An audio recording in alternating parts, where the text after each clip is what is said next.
Hi, podcast listeners. Welcome to the A World of Difference podcast. We have so many guests on this show making a difference in our lives, making a difference all around the world with the expertise that they bring. And yet so many of you are reaching out to me saying, you want more. It's not enough just what we're putting on these podcast episodes for you. And so I am here to extend a very warm welcome to you to our Difference Maker community, where you can join for as little as $5 a month to get all this extra content. Out the gate, you're going to get 30 plus mini-sodes of exclusive content not available for the regular podcast listeners, and an exclusive mini-sode every month. And you'll get exclusive voting power to help us pick podcast topics and more. And that's at our Changers tier. There's 3 different main tiers and then an extra larger tier. But whatever tier that you join at, you will be included in this extra content. And I know that many of you are wanting to go a little bit deeper. And so even though it gets a little wild in there sometimes because of how deep we go, I want you to join us there. This extra content is very special. It means a great deal to me to be a part of this community with you. And I would love to just exchange ideas or perspectives that you have around these different episodes. And that's the place where we do it. So please show up to our Difference Maker community. Give us $5 out of your pocket every month. And I think that you'll have a lot of fun in there because we do. And I would love for you to join us. So go to patreon.com/A World of Difference to join us there.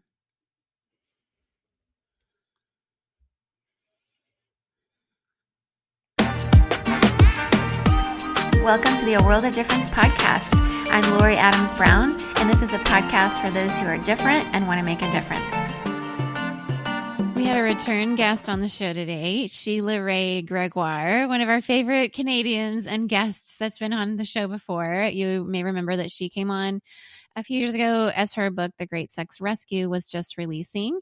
And since then, her writing and her speaking have impacted so many men and women around the world, and the research that she had done both for that book and now research that she's been doing.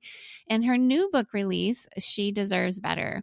And she and her team, including her daughter, have been doing more research around what its messages have been given to girls in particular, and what those messages have meant for them in terms of how their lives have panned out in different areas. And specific wording was chosen based on particular books that they may have read or been taught from those books, and just very, very detailed research. And it's very insightful, the research conclusions, as well as what she was able to write in this book in terms of tools on how to move forward in a healthier way together. So we are delighted to have Sheila on the show. She's the face behind bearmarriage.com. And she's, like I said, a sought-after speaker, an award-winning author of 9 books, including The Great Sex Rescue, which she was on before talking about. She is humorous and has a very no-nonsense approach. She's passionate about changing the evangelical conversations about sex and marriage to line up with what kingdom principles are in the Bible and the scriptures itself in terms of how we can be healthy and flourishing human beings. She lives in Ontario, Canada with her husband, and they have 2 adult daughters and 2 grandbabies. It's just a delight to have this wonderful human being who's helping make a difference all around the world with her writing, speaking, and her research back on the show. So a great and very warm welcome to the wonderful, the outstanding Sheila Wray Gregoire.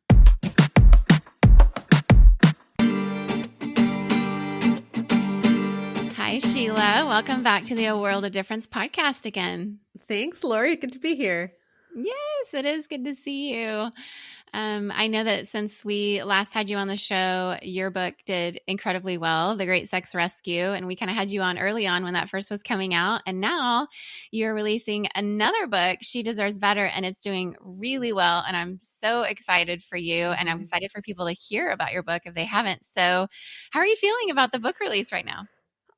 We're really shocked because I always thought Great Sex Rescue would be the big book, but I think people really want something different for their kids. And that's what this is all about, is our kids deserve better. You know, we were really harmed. And I think a lot of parents are thinking, okay, I don't know how to raise my kids now because I don't want them to have the toxic stuff I did, but I also don't want to tell them, go do whatever you want. Mm-hmm. So no one knows what to do anymore. And so we're trying to answer that question. Yes. And I thank you because it's so brave. And as people unpack what to do with their kids, they're often women and men are still unpacking what happened to them. And so it Mhm. can bring up hard things, hard conversations. And those, they're not easy to talk about with adults, between adults, much less processing all that as a parent with your kid. And so, as you were writing, She Deserves Better with your daughter, also, who does great work alongside you and all the research you guys are helping us all learn from. What was that process like of writing together? It was fun. I like to say that Rebecca, all the snarky lines are hers. Like she comes up with the best one-liners. So I have to sketch the book out. She does a lot of the editing, and then she also does our survey design and our focus groups. And then Joanna Sawatsky, our third co-author, runs all the stats for us because I don't know any of that stuff. So we really needed all three of us to get the project done. And it's fun because this is very much a book largely coming out of purity culture, what happened during those 20 years, maybe 1995 to 2015, but even some still now, Mhm. when church really changed. And so both my co-authors, my daughter Rebecca and Joanna Sawatsky, they're millennials, and so they grew up in purity culture. I didn't. And so we had very different perspectives on our teen years in church, and that was interesting. It is interesting. Yes, I'm a Gen Xer as well, and then grew up in Latin America, and everything's just totally different in that situation. But I have observed my millennial friends that were growing up in evangelical and white evangelical church in America. They really got hit hard with some of these messages, and it's really heartbreaking. It's not that I didn't experience it at all, even in my adult years. I would say there were things going on living overseas in Southern Baptist world with Americans from overseas who had moved to Asia, and they brought in a lot of things like, we're going to be going to this meeting in Bali, but the women shouldn't have their shoulders uncovered. I'm like, in Bali, women are topless. What are you talking about? Like, and I've been living under Islamic law with like hijab and can't even paint my fingernails. And I just want to go to Bali and wear a bathing suit, and my shoulders are going to be on display. I'm sorry. Yeah. Like, it's just kind of like, and if you have a problem with that, there's something really strange going on. So, yeah. Yeah. So you're helping people unpack those really bizarro things. As you do that with people, what are some of the common things that you hear people unpacking? Oh, there's so many. We looked at I think the big ones that have resonated for millennials are the conversations around modesty and consent, Yeah. because so much was put on women's shoulders and girls' shoulders with both of those messages.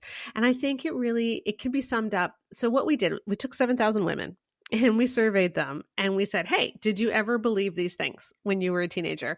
Do you believe them now? And then we asked about their self-esteem in high school, their self-esteem now, their marital and sexual satisfaction if they're married, their likelihood of marrying an abuser, all kinds of different outcome variables, so that we could trace, what happens if a girl believes this in high school, or what happens if she's exposed to this in high school.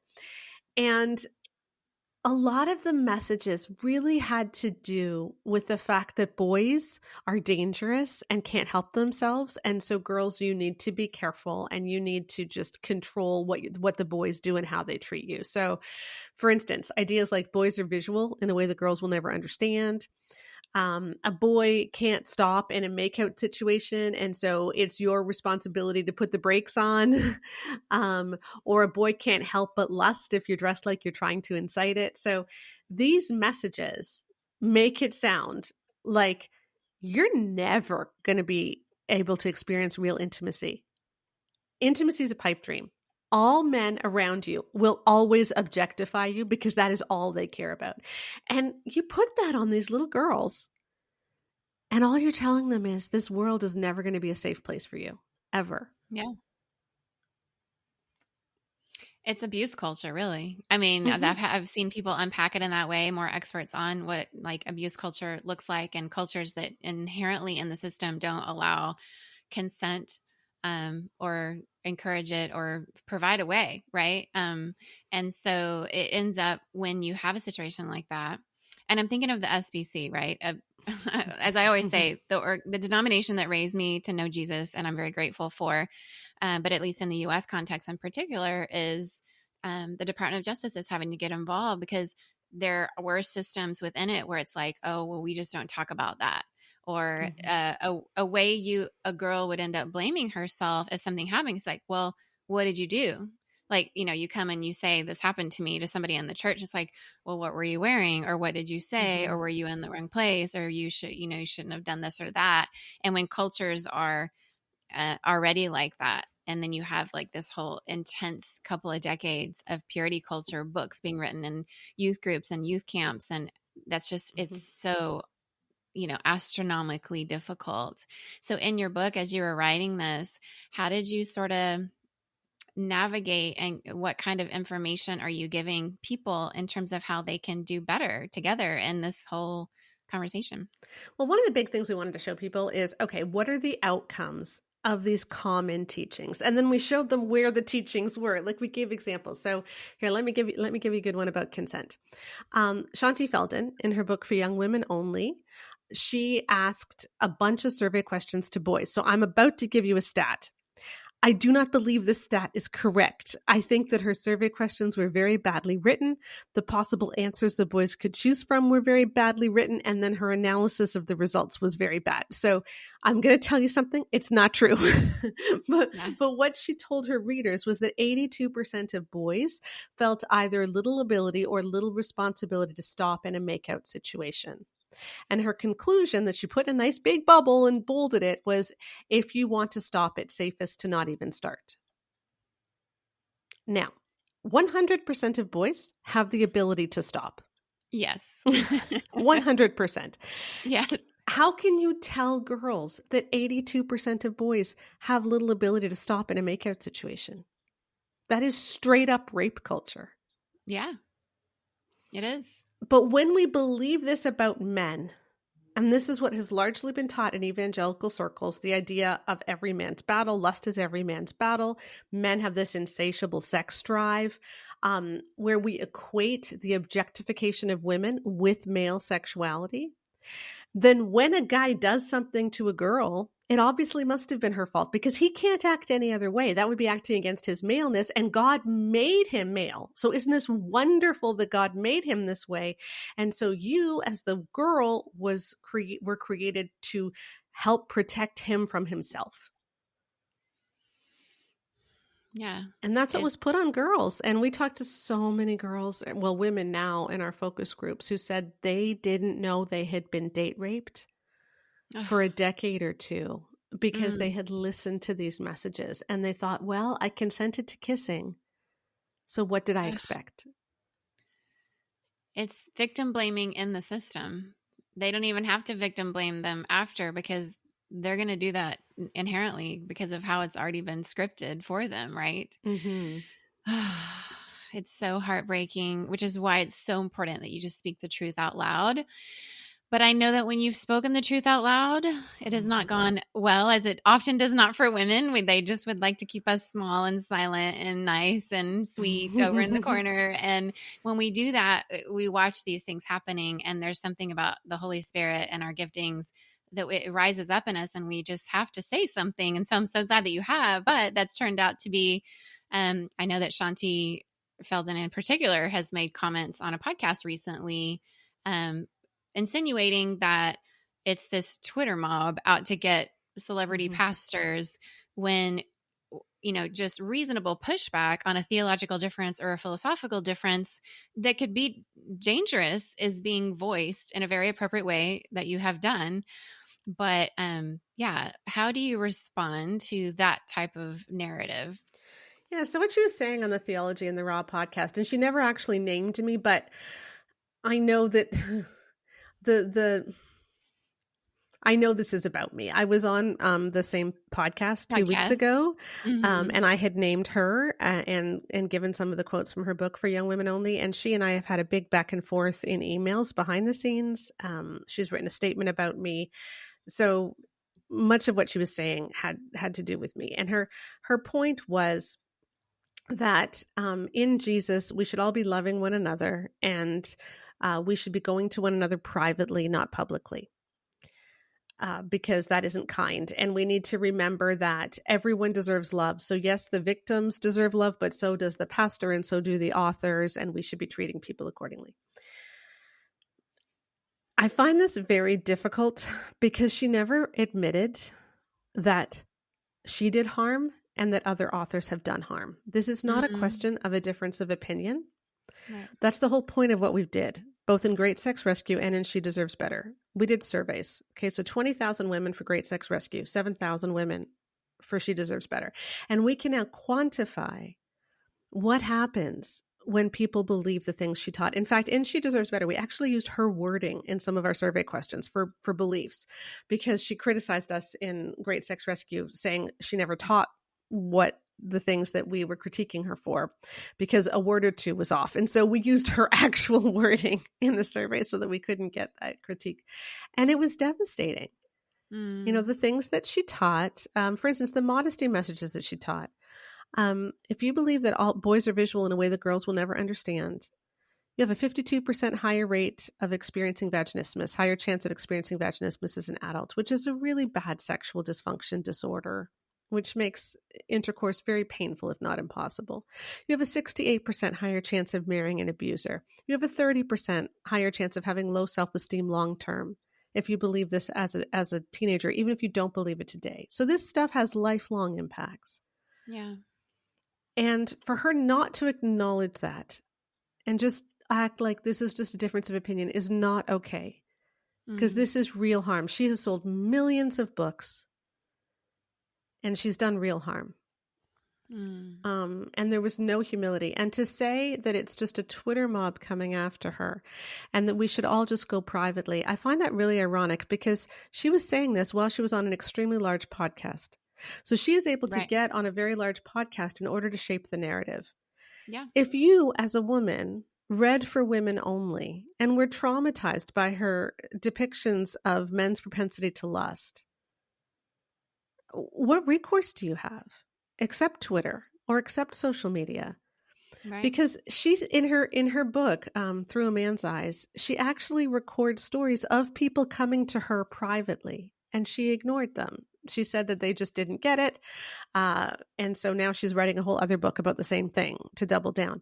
So people have gone to her privately and she's ignored them. And so to say that people should not be discussing this in social media simply means that the powerful get to stay in power and no one should ever challenge them.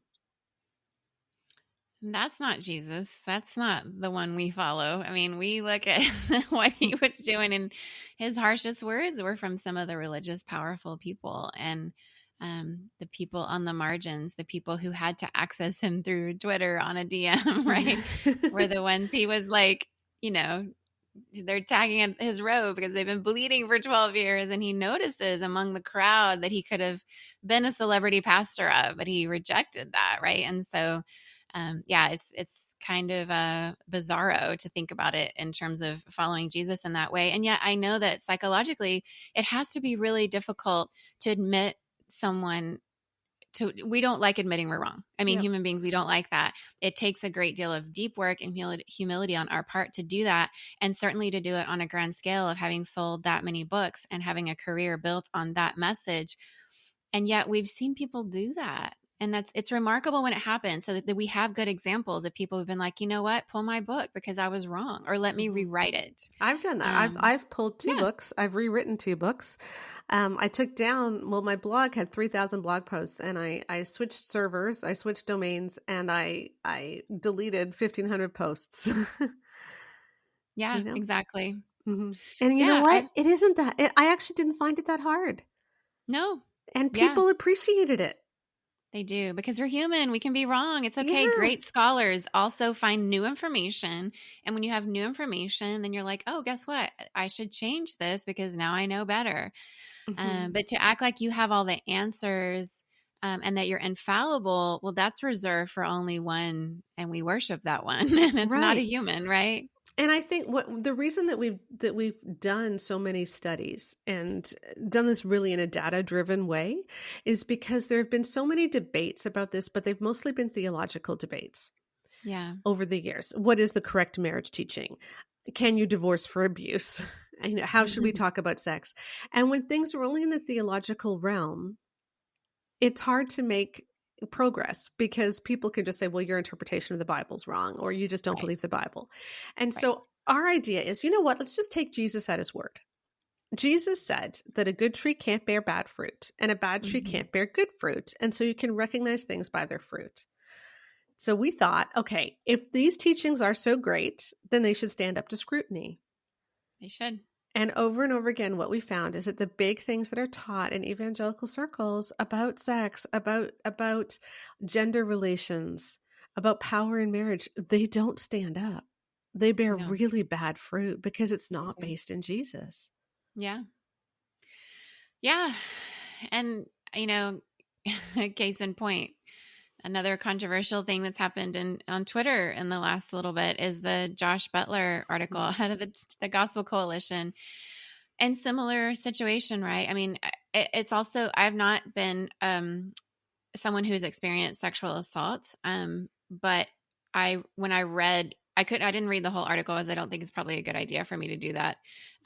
Just where I'm at and just recovering from abuse of different kinds from a church I was involved with. But reading even just the little excerpts that were on, quoted and screenshotted and things like that on Twitter, and hearing people engage about his book and reading that, I was shocked at how anything like that could have passed through a group of people and no one would have noticed. How this sounds like rape. What he's describing, from my perspective as a woman who have friends that have been raped, most women have these friends because statistics bear out that we know a lot of people. I was so shocked, and it just read exactly like a rape situation to me. And then when it was equated with the gospel itself, it's just nauseating. And the fact that it's now being defended and saying that a Twitter mob is now against this is what is going on. So what is your response to the Josh Butler situation as it stands now in that article itself? Well, at first, I was very heartened because it was like one of the first times I've ever seen all the different types of Christianity uniting under one banner, which is to collectively say, "Ooh, what did I just read?" Like I Right. think the article dropped on a Wednesday, and by Thursday, everybody was saying, my eyes, make it go away." And for a while, it looked like it worked, because they did take the article down. But then within about 24 hours of them taking the article down, this new narrative came out that everyone had tried to cancel Josh Butler. And poor Josh. First of all, Josh has not lost his living. Okay. He is still No. pastor of a very large church, and he got a 6-figure advance for this book, which he gets to keep. So he has not lost his livelihood. Right. But none of us were coming after Josh. If anything, I was coming after the Gospel Coalition, who had allowed this stuff to be published and who had put Josh in that position. Yeah. We were not coming after Josh. We were coming after the ideas. And he described sex in such a way, exactly, it made it sound like rape. Women's experience was entirely absent. He actually quoted me in chapter 1, and he completely missed the point of my quote. It was really interesting because I was talking about female orgasm, and he made it sound like romance. And he just I don't know from reading his book if he truly understands anything about the sexual response cycle, about women's bodies, or anything. And this is one Doesn't of my sound like bigger it. critiques too. If you look at all of the books that I have found are really harmful, like Love and Respect, Every Man's Battle for Adults, for Women Only, or the books that we analyzed in She Deserves Better, are books for how to talk to your teenagers about all this stuff, like For Young Women Only, Lies Young Women Believe, Every Young Woman's Battle, Passion and Purity. They're all written by people that are not qualified to write on this stuff. Yeah. They are not licensed therapists. No. They do not have specialized training in sex. They haven't done research. They're not peer reviewed. And they by and large, they do not use peer reviewed research to inform their perspectives. No. And we need to raise the bar on what counts as advice. Yes. In evangelical circles. Just because someone is a pastor does not mean that they know that they are qualified to speak about sex. No. And just like somebody that might even have a PhD in theology or anything, they don't know everything about theology. They just know very narrowly what they did their dissertation on. They are not an expert on every single subject. And I think that's where things have gotten pretty twisted in the power dynamics as well in the evangelical church here in the US in particular. I'm noticing is that the narrative or the kind of air people breathe is you just can't question these people. They're untouchable, or you have to approach them in very special ways as if they're egos are so large that they might fly off the handle at any moment. This is not godly. This is not Jesus. No one is a king. We have a king. We worship Jesus as king, Mhm. and no one else has that power over another human being. In fact, Jesus was flipping hierarchy the majority of what we read about in his ministry. And so for people to not be able to be questioned is troubling all by itself in a spiritual sense. But as you said, academics constantly are, writing counterpoints to each other's paper. Like, this is normal. It's not called a Twitter mob. It's just academic work. What is Mhm. your response to how we could do better, as you mentioned, in this way? Yeah, we need to remember Jesus said that he is the way, the truth, and the life. So he is the truth. So as we find out more about the world, we're actually finding more about Christ and about how he made us and about, what intimacy really means and what it means. Like we're as we find this stuff out, we are growing more godly. We aren't growing away from God. And to say, I can never be questioned, what you're really saying is, I do not want to grow. And I don't want Mm, any of you to grow. I just want to maintain my power. mm, I said things 15, 20 years ago that I would never say today. And I've gone back and forth and I've thought, like, was it wrong when I said it? Or was it just a different time and we didn't know as much? And it needed to be said in order to move us towards what I'm saying now. And I'm kind of like, yeah, maybe that was what it was. Like we needed to go through these stages of development of realizing, okay, wait, there is something wrong here, even if I'm not quite articulating it properly, just so that we could see it more clearly. And I think in 20 years, I'm hoping our kids and grandkids will see it even more clearly. mm. Um, but we have to be able to question things. And if Yeah. someone truly loves Jesus, they're not going to feel threatened by that. They're going to invite it. Mm.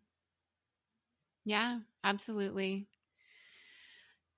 In terms of your work and your writing, for the church, for women, for parents in this case, men and women both suffer under this misunderstanding of how our bodies work, how God created each of us as image bearers, how God created sex to be a beautiful um, expression, not at all like the Josh Butler article, but actually truly beautiful, where it's a mutuality and it's not just a woman serving a man and his quote unquote needs. Mm-hmm. um how what are some of the narratives that you're having to continually reword for people that you find? I think for adults, it is this idea that men want sex and women don't, and so women need to service men and take care of their needs so that men don't sin in some way. For girls, it's a little bit different. It's really that boys are insatiable and they can't treat you well unless you do all of these things first. So you need to cover up. You need to be unconditionally respectful, and you need to bolster their egos because boys have very fragile egos. And all of these things are taught, and it makes girls sound so small. Yeah. And Yeah. that's what it's telling girls. Don't use your voice. Your voice, you're a problem. Girls, you are a problem. And the modesty messages to girls tell girls you should not be seen. But then, because we have mostly male leadership, because we believe things like girls talk too much, Shanti Feldon actually put that in her book, Girls Talk Too Much. Brio What? magazine, oh yes, from Focus on the Family, it was constantly telling girls, you talk too much. Boys don't like girls who talk too much. Oh my gosh. Yeah, it was a big message and many women believed that as teenagers, that girls Wow. talk too much. I need to be quiet. And so in evangelicalism, we teach girls you can't be seen and you can't be heard. Mm, You exist to support the boy. And I just want girls to know that you have a plan and a purpose all on your own. And you can mm. thrive and you have permission to be big. And Yeah. that's what She Deserves Better is doing, hopefully, is helping parents, first of all, reparent themselves so that they can Mhm. hear that healing message, because a lot of us didn't hear it. And then also how they can pass that on, especially to their daughters. Mm. Heartbreaking. because I mean, I just preached a few weeks ago on Palm Sunday at a church here in the Bay Area on Mary Magdalene and her Magnificat and how she influenced Jesus's social justice ministry. And I think the voice of women, the voice of a mother, the voice of women, girls and women in men's lives are there because God wanted us to be voices in one another's lives. There's no bigger or lesser voice. But in terms of examples of Jesus with people, as he was with women, he seemed to always be elevating and amplifying their voices because he himself was living in a culture, the Greco-Roman world was swimming in patriarchy, and our cultures are today too, but maybe in a more intense way at some points in time in some cultures. And so Jesus was amplifying the voices of women because he was trying to work for equity at the way God himself created God's daughters to be equal and work shoulder to shoulder in this kingdom work. And so it's so heartbreaking to hear that there's messages out there that women talk too much, because that's not only not godly, I don't think it's statistically true. Yeah, it Am I actually wrong? The idea got started. We traced it back to James Dobson in 1983. He wrote a book called Love for a Lifetime where he claimed, and I might have the numbers wrong, but like women say 25,000 words a day, whereas men only say 12,000. And so the point was, ladies, when he gets home from work, he has already said all of his words for the day, but you're just waiting to go at him and you need to just be quiet and let him be. And then Gary Smalley took the same idea. I think he said 50,000 versus 25,000. Other people said 14,000 versus 7,000. Like the numbers kept changing, but the idea was the same, that women speak about twice as many words as men. No one ever gave any citations. And so actual researchers started paying attention to this and we're going, wait a minute, why is everyone making these claims? So they measured it. And multiple studies have found this, and meta-analyses have been done now that show it, that men and women say virtually the same number of words in a day. There's no statistical difference. That makes sense to me. Yep. But we've been taught that women say too much. In fact, if you are in a mixed group, so where there's both men and women, the problem is not that women talk too much, it's that they don't speak enough.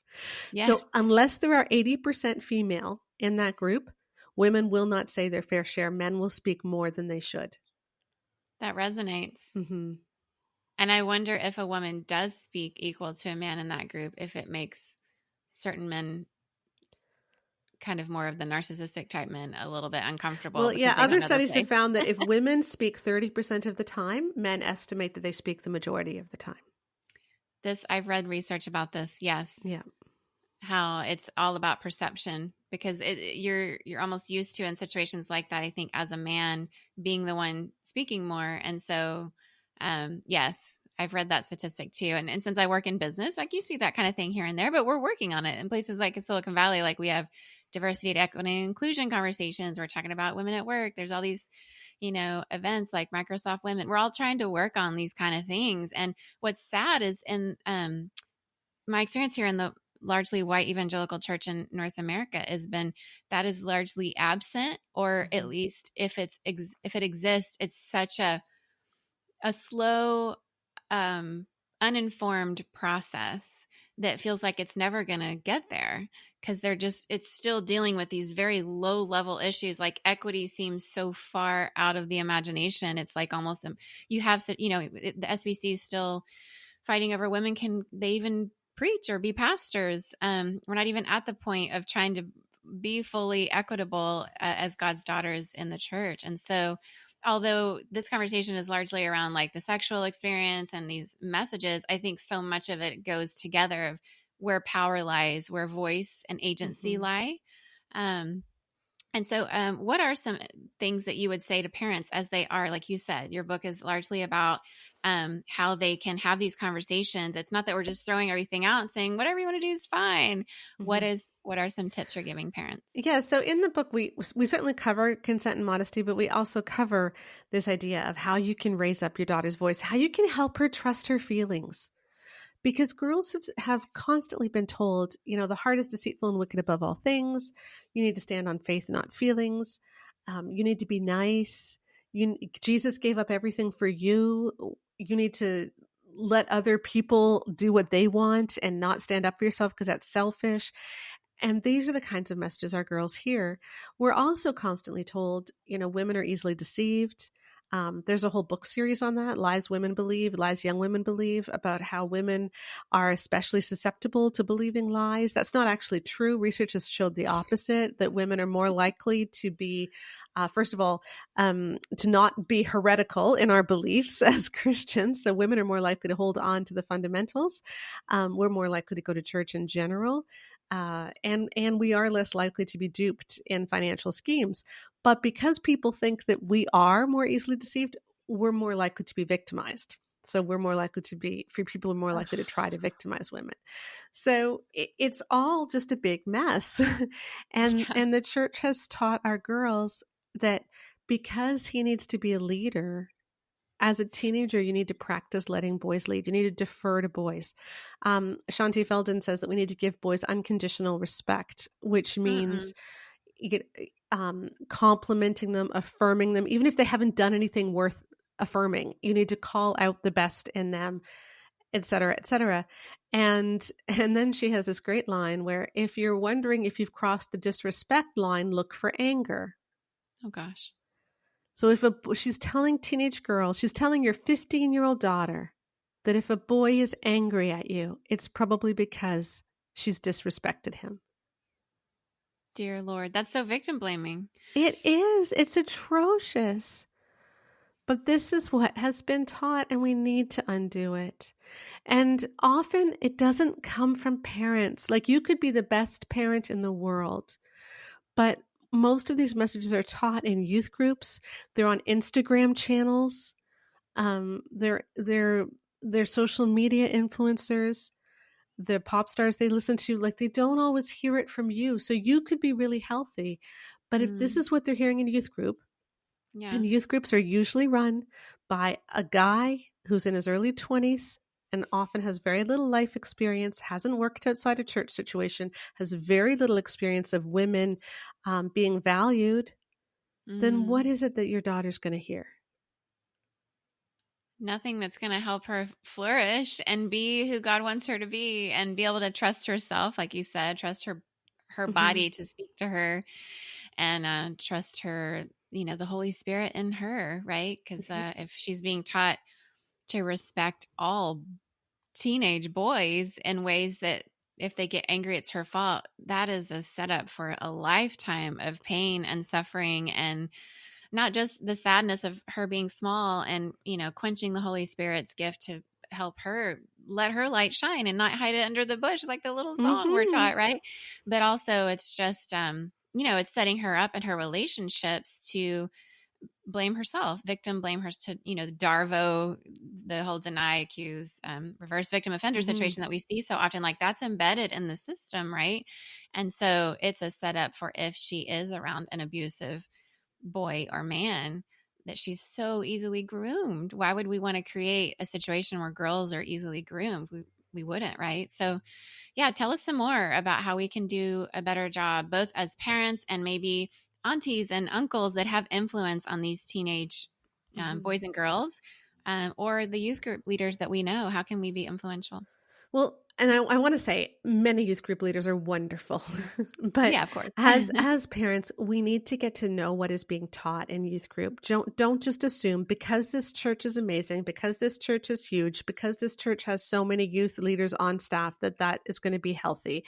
We've actually often found the opposite. The bigger the church, often the more these messages are there. So just be very careful. Find out what your church teaches.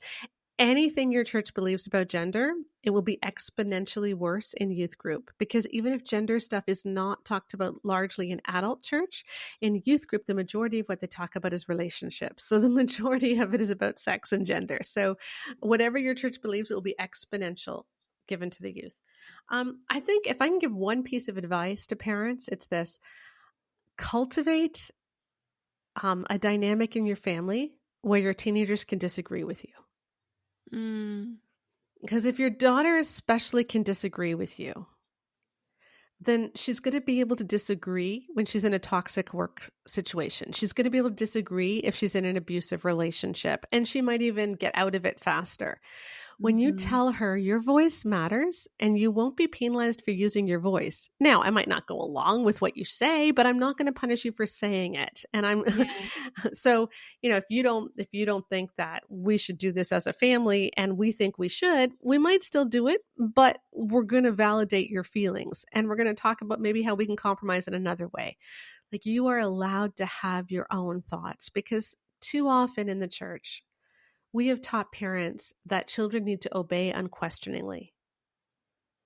And that is grooming children to be abused later. Yeah. And And it it's not also, teaching them to think. right. And it also is really highly correlated with low self esteem. And Mm, when our girls have low self esteem, which means they don't think that they matter, they don't think that their voice is important, they're far more likely to marry an abuser. And they're far wow. less likely to have good marital and sexual satisfaction later once they are married, if they get married. So let's help them disagree.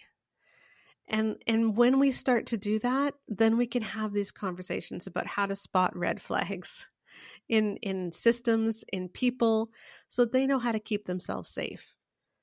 But until they're able to disagree, then they won't be able to recognize, hey, I'm thinking something and I'm not uncomfortable here. If they're not allowed to voice that with you, they won't voice it anywhere else either. Mm, that's such good advice and a great way to end this. We want to foster curiosity in ourselves and in our children because curiosity leads to knowledge and we want to know. We want to know the truth. The truth sets us free, doesn't it? So thank you for this conversation. Thank you for the great work you're doing, the research you're doing, the hits you're taking on Twitter, and for just continuing to just be faithful to speak the truth and help set people free. It really means a lot to me, and I know that it's meaning a lot to a lot of people because a lot of people aren't dedicated enough or have the time or space or even the courage to do it. So we're just really grateful for you and the work you're doing, Sheila. Thanks for being on today. Thank you.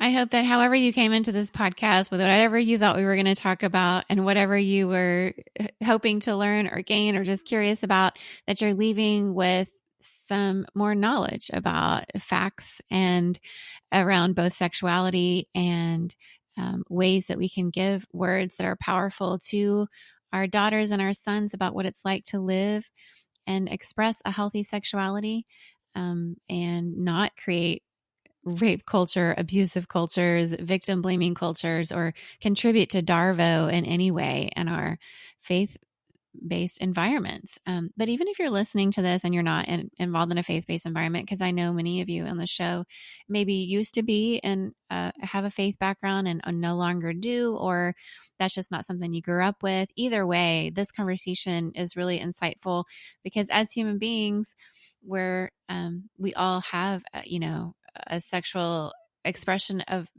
various kinds of whatever that looks like for you, whether you've grown up as a woman or a man or you're experiencing some things that are just even really challenging in those areas too. I just want to say this podcast hopefully has shown you that curiosity and compassion for ourselves, for showing up fully as who we are, for embracing a healthy expression of ourselves with boundaries so that we don't hurt others and we also don't hurt ourselves, but we care for ourselves. We care well for our bodies in healthy ways. And we give messages to our children as they're growing up, especially into their teenage years, that allow us to foster agency and in these children. We want them to grow up and speak truth to power. We want them to grow up and help change systems in our world that are broken. And they can do that even at young ages. They can be a part of bringing change. I mean, we see teenagers throughout history that have done incredible things.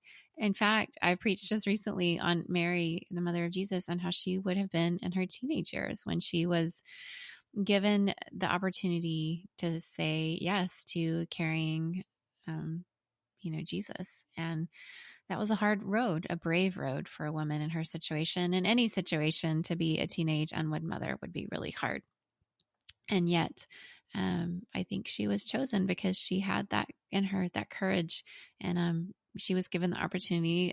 She was able to say yes or no. And she said an enthusiastic yes, because I think she was a risk taker and knew just instinctively this was a special path. And so even at young ages, we can, as humans, be surprisingly able to make a difference. And if you're young, if you're a teenager listening to this, I just want you to know that the diversity we invite into this conversation also includes people of all different ages. We love to have people that are octogenarians. That would be wonderful to hear from more octogenarians in their 80s, or people in midlife, people young and Gen Z, and trying to work to overthrow systems of injustice. And I am very inspired by some of the Gen Z and their work around the Equal Rights Amendment, which is something I'm also helping to pass on Justice Revival, a board that I sit on. And so as you come with your full self into this conversation, I hope that what you heard Sheila saying today is that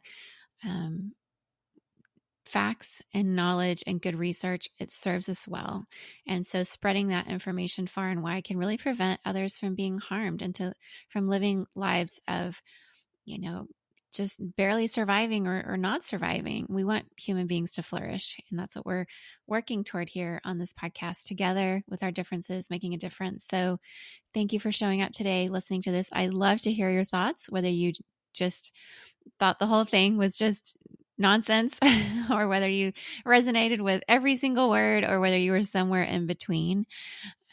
Like I said, research, and the way Sheila Wray Gregoire was talking about it is, having peer-reviewed research is good. We want to question things, but not out of spite or revenge, but more out of just an intellectual understanding of curiosity. Like, how is it that this is true? I've never seen it that way. And having our eyes and minds and ears open to things that we may not have known before. And when that happens, it may mean that we have to go back and say, whew, that thing I wrote, that thing I taught, I was wrong. And now I have new information. And so go forward in a better way. So I hope that's what you took out of this today. Would love to hear your thoughts about what it means to admit you're wrong and go forward, and also how you're working for flourishing in this area of human sexuality for yourself, for your own relationships, and as you're raising your kids, and how that's going for you. So join us for a further conversation we had with her on Patreon. We dug a little bit deeper into how she handles some of that kind of inappropriate ways people try to push back, where they dig more at her as a person and go for things that are not academic in nature, don't address her academic research, but instead go for the low blows, and how she sort of handles that as a woman, which can happen quite a bit to women, more so than men in the statistics. So we talk a little bit about that in the Patreon exclusive interview. So I'd love for you to jump on over there at patreon.com/aworldofdifference, where you're always welcome to join us for as little as $5 a month. And if you stick with us for a while, you get free merch. So we'd love to have you be a part of that community and that conversation. So thanks for being with us, and keep making a difference wherever you are. As we're finishing this episode, if you're thinking, I really wish I could learn more or go a little bit deeper, well, that's what our Difference Maker community is for. I would love to welcome you in to join the rest of us there. Once again, it's only $5 a month to join, the price of a latte at your local coffee shop. You can join at our Changers tier. Difference Makers is a community that really means so much to me. It's very special because each time I have a guest on the show, I record something outside of what we give to just the regular podcast audience, where we go a little bit deeper. And then I post those video episodes in this community and we can discuss them. But also at the very beginning tier, which is our Changers tier of this community, you'll get exclusive voting power and help pick podcast topics that give us, more of what we want from your perspective. You'll have access to exclusive 30 plus mini-sodes that aren't out there for the general public. And you'll get every month an exclusive monthly bonus mini-sode. At our Groundbreakers level, which is $10 a month, you can join and get all of that, but also priority access to submit questions to the podcast. And you'll get an additional 2 exclusive monthly bonus mini-sodes. And at our Trailblazers tier, which is $15 a month, the price of 3 lattes a month, you can get all of that, plus also 3 exclusive monthly bonus minisodes, and a patron shout out. So I would love for you to join us at any of those tiers. It'll help you come into this community, be in the midst of all of us, other difference makers, and we'd love to hear your perspective. I certainly would. It's a place to engage more with me and the audience around what you like, what you're resonating with, and once again, go deeper with each of our guests. So please join us in this membership community. I would love to hear your perspective and love to share this extra content with you. So show up at patreon.com/a world of difference.